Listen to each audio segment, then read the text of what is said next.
It on the head there, Bill. There are two things that stand out to me right now, and that is one of them, the intraday volatility. It reflects increasing uncertainty on the part of investors around the fundamentals. And frankly, it feels like the wheels are coming off a little bit. We have the high flyers falling, biotech, some of the technology names. We also have copper breaching long-term multi-year support. Let's not forget Europe. The DAX is down almost 10% from its recent highs. So all of this volatility, I think it's about to become unhinged. I think we're likely to see a pullback similar to the beginning of this year, 6 to 10%, maybe more.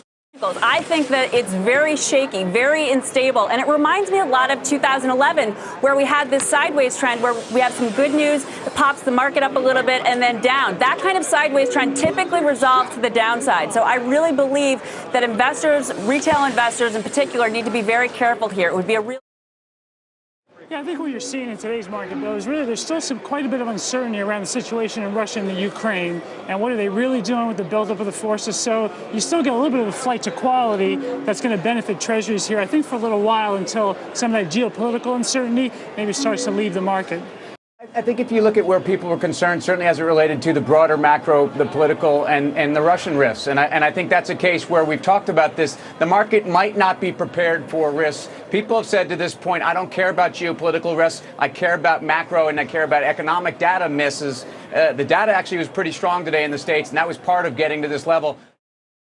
When I talked about Facebook's IPO, it seems like a lifetime ago now, a lot of people were dismissive of the stock because it had deflated quite a bit, but I talked about how it's about Mark Zuckerberg's long-term plans, that there's huge growth potential. And what Mark Zuckerberg has done is he is making an offensive bet that there will be a paradigm shift in how people consume the internet.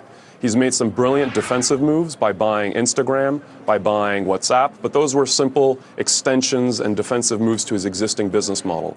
Oculus has got a product that is completely transformative in terms of how you experience the internet. It's telepresence. You could turn your head to the left and see your parents. You could turn your head to the right and see your colleagues.